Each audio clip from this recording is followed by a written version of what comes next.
আজকে অনেক দিন পর হাঁটতে বেরোলাম, মানে বলতে গেলে মর্নিং এক্সারসাইজ। নীলক্ষে ব্রিজে ফজরের নামাজ শেষ করে আমরা আসলাম। এর আগে আমরা ঘন্টাখানেক লক্ষ্মীপুর উচ্চ বিদ্যালয়ে কার্ডিও এক্সারসাইজ করলাম, দৌড়াদৌড়ি করলাম। এখন আসলাম হচ্ছে নীলক্ষে ব্রিজে। আজকের ওয়েদারটা আসলে দারুণ একটা ওয়েদার, বৃষ্টি হওয়ার সম্ভাবনা আছে, বাতাস তো সেই লেভেলের।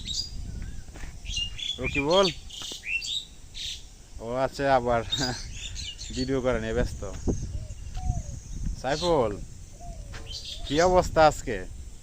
মানে অনেকদিন পরে আসা। অনেকদিন পরে আসা আর এই সুন্দর আবহাওয়ায় আসলে অনেকদিন পরে আসাতে ভালো লাগতেছে। ওয়েদারটা আমাদের অনুকূলে আছে, বলতে গেলে অনুকূল বলতে গরম নাই, প্রচুর বাতাস। আবার নীলক্ষিয়া ব্রিজ, সেই চিরচেনা পুরাতন জায়গা, কত সময় কাটলো না।